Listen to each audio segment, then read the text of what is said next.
Nay? Nay, ano ginagawa niyo? Oh, wala ito. Matulog ka lang dyan. Matulog ka na. Tulog ka uli.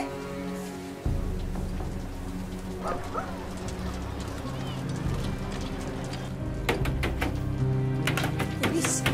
Anak, dali. Halika. Dito. Dito. Dali.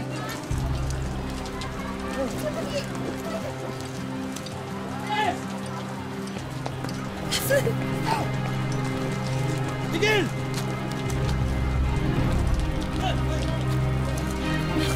Dito ka na. Susundan ko tayo.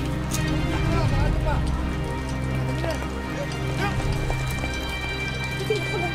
Huwag ka alis. Dito ko lang.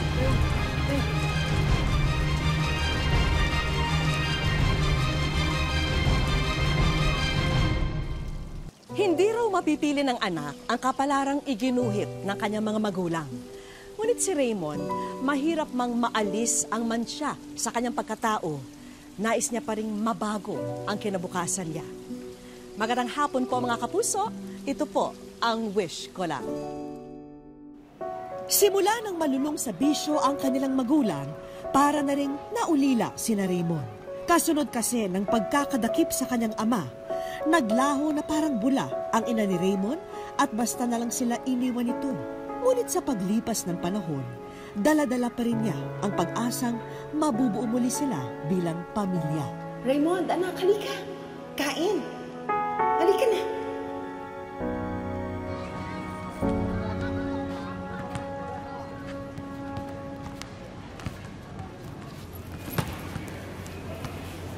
Uy! Raymond! Uy, tulala ka na naman. Kung ano-ano na naman ang iniisip mo. Ano na naman ba yun? To.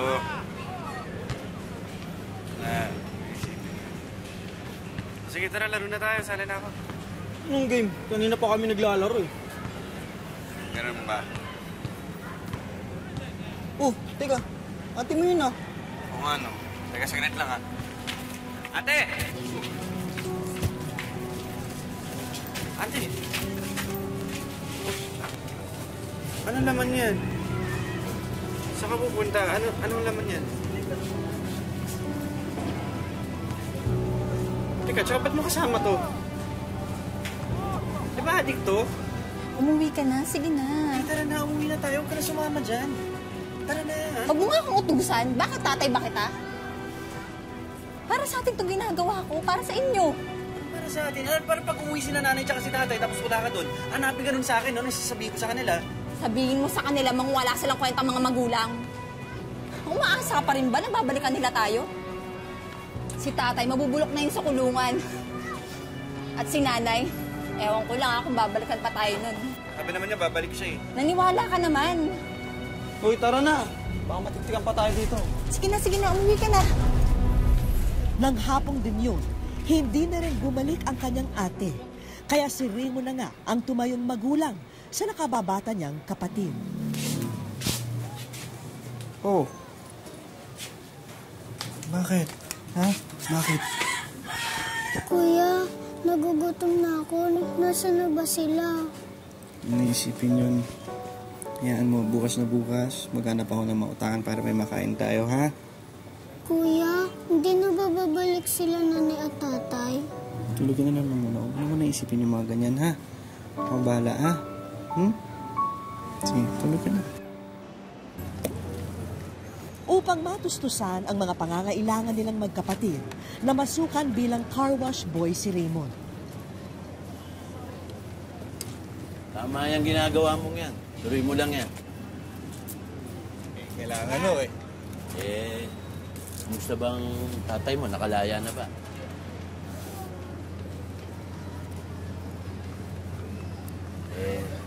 Andiyan ba nanay mo? Ayun, di pa rin nung nakakabalik. Alam mo, Raymond, sayang yung kasipagan mo. Kaya huwag kang mag-alala. Ipagpatuloy mo lang pagtatrabaho mo sa akin, yung pagsisipag mo, ako magpapaaral sa'yo. Oh, talaga ba? Oo, pero pangako mo, hindi ka magbibisyo, ha? Oo, hindi yun. Malabo mangyari talaga yun. Hindi mangyayari yun. Saka dapat, isa pa, lagi mo papakita sa akin yung report card mo. At pag meron kang Ay, bagsak... hindi yun mangyayari yan.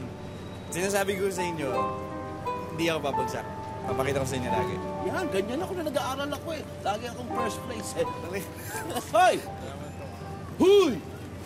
Ano ginagawa niyong dalawa kwentuhan na walang katuturan? Ba't di kayo gumaya dito? Tulungan niyo naman to si Raymond. Ginawa niyo tamba ito, waiting shed?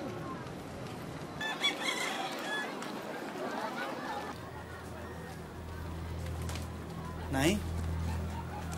Nay? Nay.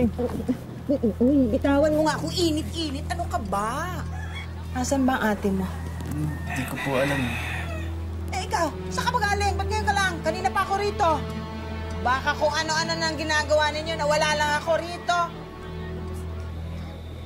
Magkahalong gulat at saya ang nadama ni Raymond sa muling pag-uwi ng ina. Pero parang may nagbago, lalo na sa ikinikilos ng magulang. Nay, ano nangyari sa inyo, Nay? Ano ka ba? Huwag mo nga ako. Meron akong iniisip. Huwag mo ko pakialaman. Nay, ano iniisip niyo? Gabing-gabi na, gising ba kayo? Okay lang ba kayo? Ano ba? Sabi na huwag mo kong i-istorbohin eh. Malilintikan ka sa akin. Ano nga ho pala, bukas may programa kami sa school. Pwede ho kayo, sana makadaan kayo.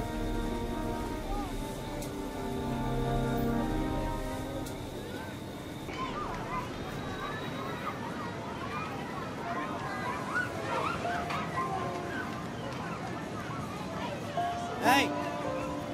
Nay! Ito! Nay!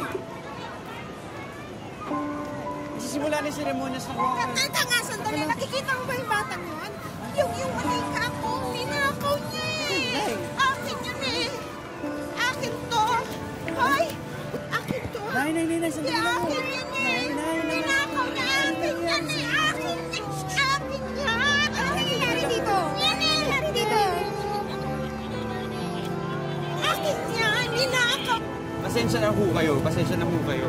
Nay, wala tayong mani. Ano mo ba yan? Iuwi mo na yan. Baka makasakit pa yan dito.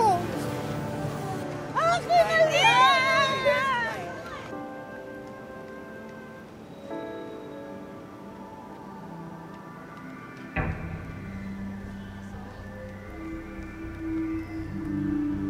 Raymond, anak, nandiyan ka na pala. Halika rito. Tulungan mo si nanay sa kusina. May ipagagawa ako sa'yo.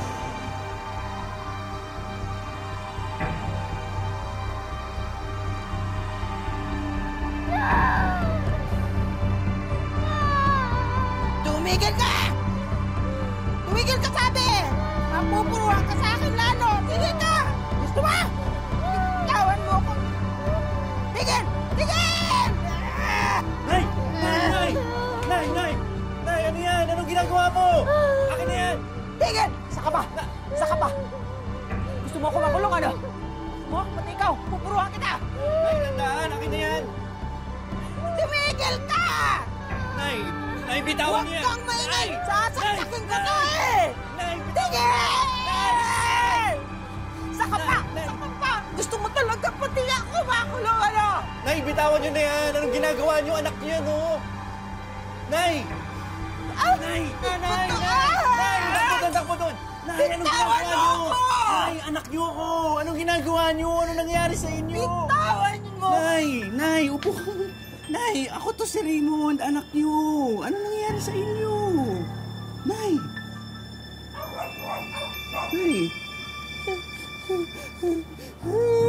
Si Efren!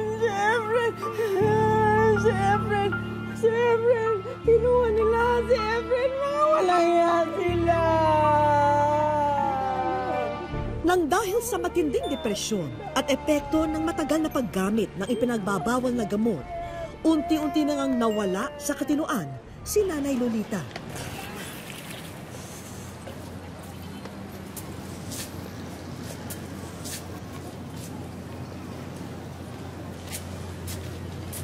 Malalim ang iniisip mo, bata.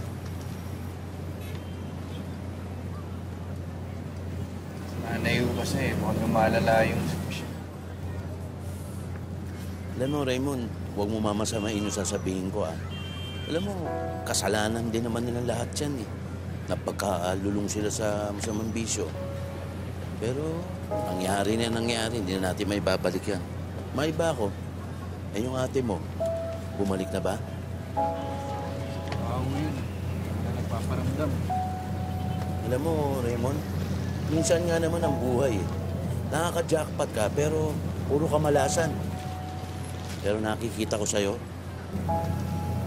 may tama ka at malinis na puso. Alagaan mo yung pamilya mo. Ikaw ang sandigan nila. Salamat.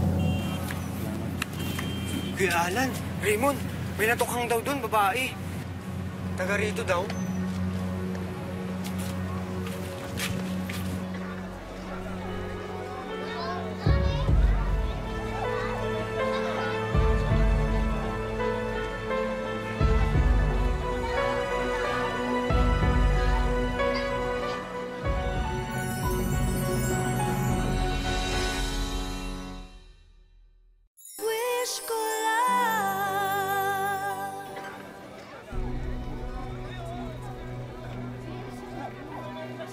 Ano naman yan? Para sa atin itong ginagawa ko, para sa inyo. Sandali lang. Teka, sandali o. Sandali lang. Tititignan ko lang ako kasi baka kapatid. Sandali lang kasi, wala pa naman. Hindi, sandali lang kayo. Sandali lang. Antay mo na yung Sandali lang talaga kasi kapatid ko yan. Sandali lang ko. Antay mo na lang na matapos ang investigasyon.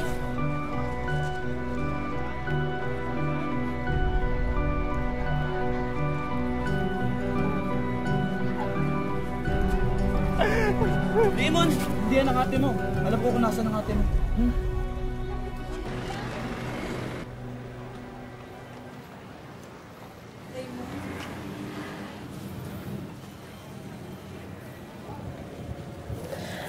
Raymond, tulungan mo ako makalabas dito.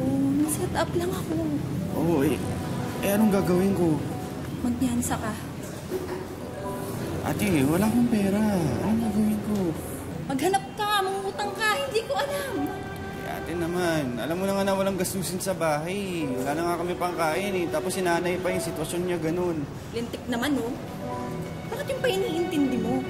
Ako yung tutulungan mo. Ako yung nakakulong. Raymond, tulungan mo ko. Ate, kahit paano naman nanay pa rin natin yun. Wala na akong nanay. Kung ganyan din naman ang ganyan, mabubulok ako dito sa kulungan. Eh, ano nga gagawin ko? Kung wala kayong silbi, pare-pareho kayo nila nanay. Ate!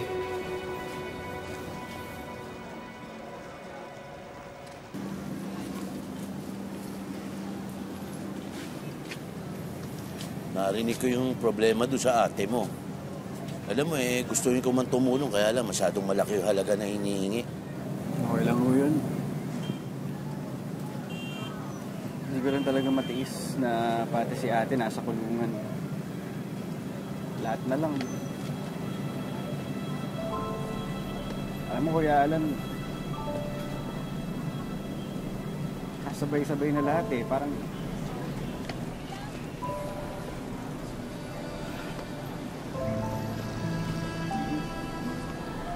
hindi ko na alam gagawin ko eh. Ang hirap. Alam mo, Raymond, hindi sa wala kang magagawa. May magagawa ka. Unang-una, bata ka pa. Matalino ka. Masipag ka. Hindi naman ibig sabihin porke wala kang mabibigay na pera. Wala kang magagawa. Mag-aaral ka. Tulungan mo gumaling ang nanay mo. Bantayan mo yung kapatid mo, alagaan mo. At wag na wag mong iisipin, Raymond, na huli na ang lahat. Lagi may pag-asa. Parating may pag-asa. Ha?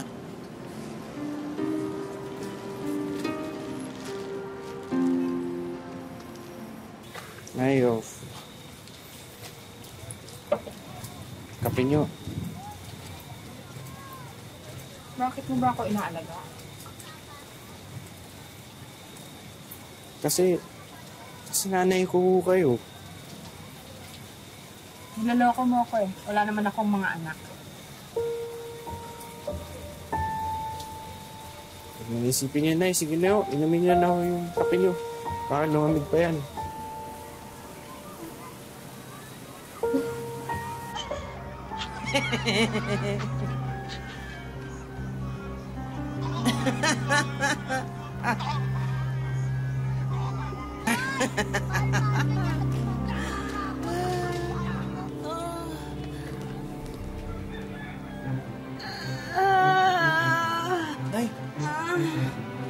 Nay!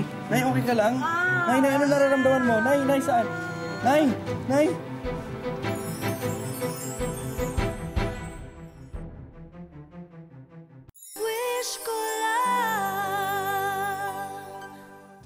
Kahit bata pa si Raymond, pasanan niya ang mabigat na responsibilidad.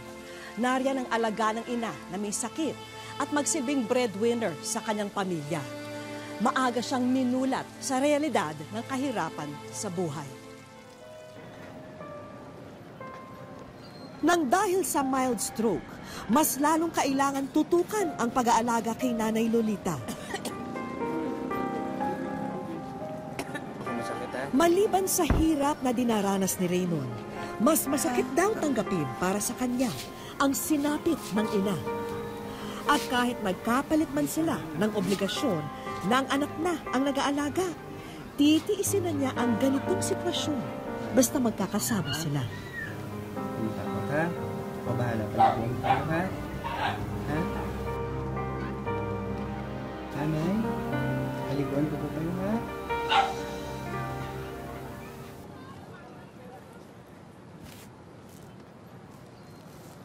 Ay naman! Kayo umihi dyan! Naman, sige na. Sino ka ba? Nay, ako to, si Raymond, anak niyo. Sige na ho. Wala ako, anak. Wala. Nay, ako to. Si Raymond, sige na ho, makisama naman na kayo. Sige na, tara na ho. Ayok, alis ka. Masama. Si Raymond? Hindi ikaw si Raymond. Baby pa si Raymond ko. Nay, ako nga ho ito. Lumaki na ho ako. Sige na ho, tara na. Maliliit na ho ako talaga. Makisama. Masama ka. Malis ka. Ayoko. Ay naman, ako pa yung masama. Masama ka. Alis ka. Alis. Layas. Ay naman.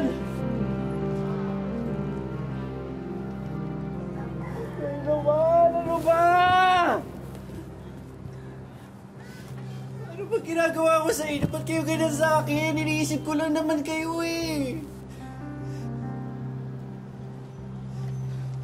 Hirap na ako. Minsan ba sinisi ko kayo? Ha? Sinisi ko kayo sa buhay natin? Hindi naman, di ba?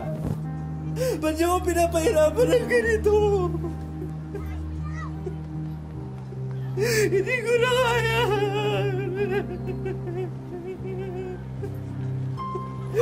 Pero kala ko inaalala ko, ako pa yung masama.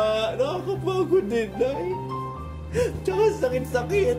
Ako pa yung masama, ako pa yung walang silbi, ako pa yung hindi nyo nakikilala. At ako pa yung hindi nyo anak.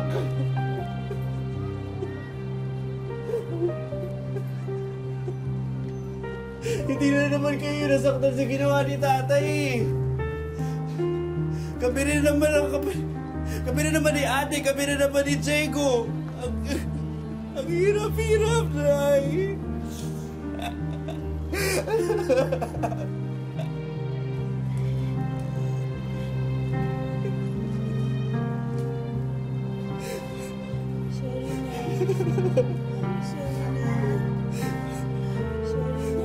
Sorry na, Tahana. Bati na tayo. Nay, parang di yun naman na intindihan yung hirap na pinagdadaanan namin ng magkakapatid. Hirap. Kami rin naman ay nangangailangan ng pagmamahal. Tahana, anak. Bati na tayo.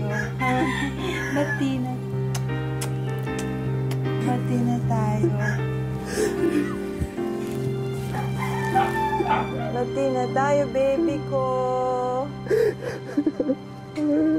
Tahana.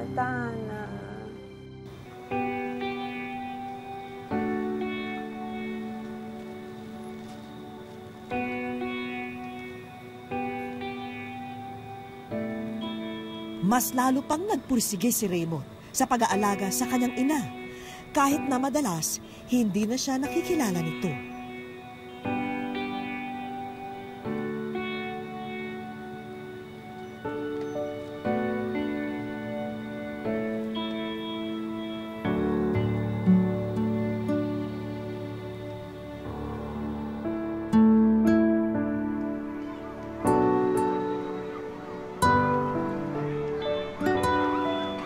Minsan na raw na ikwento ni Raymond ang kanyang simpleng hiling sa kanyang mga kaklase at kaibigan, na bagamat pinagwatak-watak sila ng kanyang mga mahal sa buhay ng mapait na pagkakataon, patuloy pa rin siyang umaasa na balang araw matutupad din ang kanyang pangarap na mabubuo muli ang kanyang pamilya at mababago na ang kanilang kapalaran.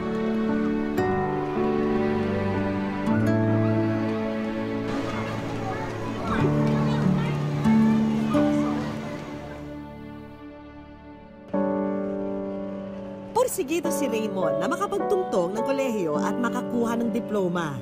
Kaya ngayon pa lang ay pinagbubutihan na niya ang kanyang pag-aaral. Kasalukuyan siyang nasa grade 5. Para po sa akin na bukas, para po hindi po kayo mag-aasa sa aming mga magulang. Kung wala sa eskwela, dito abala si Raymond. Ang kanyang kinikita sa car wash, ang kanyang pambaon at pantustos na rin sa kanyang pamilya. Minsan po pag may nag-uutos sa akin, sinusunod ko po agad.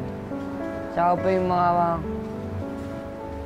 pag may pinapagawa po sa akin na na buhat, tapos pag magpapalaba po, nadadalin doon, sinusunod ko po agad. Tapos nagbibigay po silang pera. Sa bahay, kapiling ni Raymond ang ina at kapatid.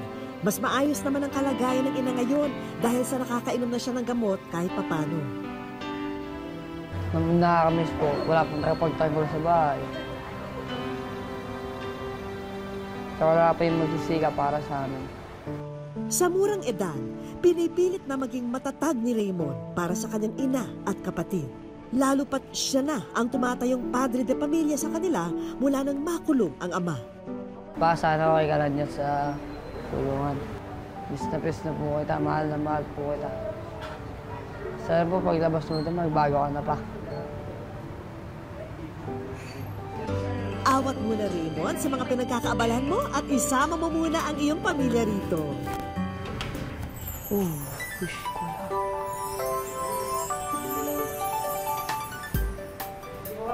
Wish ko lang. At mula sa amin sa Wish Ko Lang, narito ang groceries, mga damit, laruan para kay Bunso at gamit sa bahay. Pero teka, mukhang mas na-excite si Raymond sa isang nakita. STI, keep up own pledge. Maraming salamat po sa STI. Saka po sa GMA, lalo po sa Wish Ko Lang. Maraming salamat po. Bakas man sa mukha ni Raymond ang saya ng mga oras na yon, hindi pa rin niya maitago ang puwang sa kanyang puso. Sana magkita tayo balang araw. Sana magbago ka na po talaga. Kasalukuyang nakakulong ngayon ang ama ni Raymond na si Ramon sa Manila City Jail sa salang paggamit ng iligal na droga. At sa bawat araw niyang pamamalagi rito, wala rin siyang ibang dinasal kundi makita muli ang kanyang pamilya. Mga anak ko po, mahal na mahal po sila. Sana, kapatawad po nila sa mga kasalanan ko sa kanila.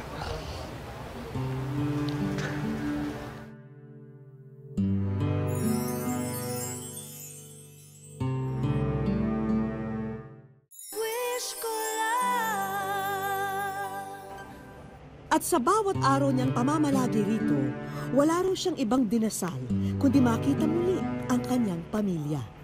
Mga anak ko po, mahal na mahal po sila. Sana, kapatawad po nila sa mga kasalanan ko sa kanila.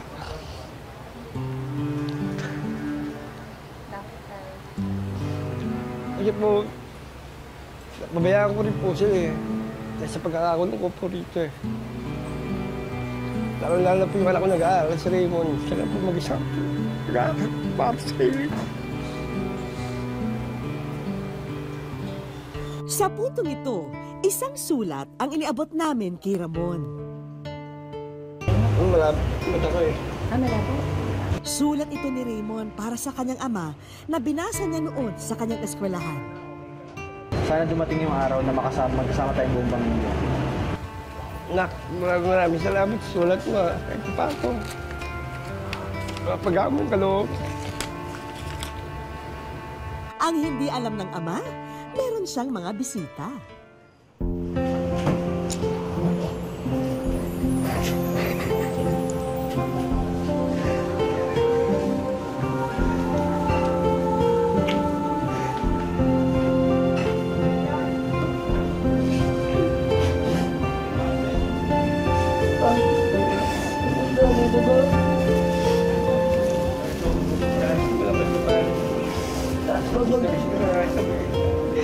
Alam mo, paglabas mo dito magpagawan. Kasi baka mahirap mo nagtatay sa labas eh. Oo, para mo sa inyo. Kumago lang pa.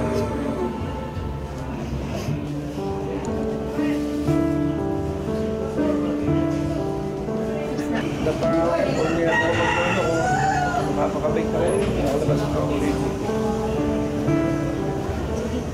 Isang regalo ang iniwan ni Raymond para sa ama. Ito ako, ito po na ginagawa ko sa alam ko. Ito na lang ito, ito sa Ewan na pa. Pagkabas ko dito, wala akong itong sumay ko, hindi kayo ano yung parang lang. Makikita mo na ang bagong buhay ko, araw-araw sa pag-aaral. Mahintay ka namin sa paglabas mo. Sana ba matupad pa yung pangako mo sa amin? Yun.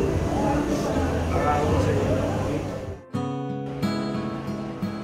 Naway mabago na ang kapalaran para kay Raymond at sa kanyang pamilya.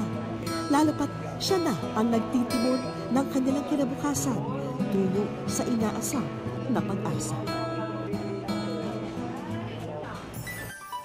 Hindi man natin hiningi ang inihain sa atin na tadhana, kailangang matutunan nating harapin at pagtagumpayan ang bawat pagsubok na dumarating. Dahil sa ganitong paraan, makakamit po natin ang pinapangarap natin sa buhay. Hanggang sa susunod na Sabado mga kapuso, ako po si Vicky Morales at ito po ang Wish Ko Lang.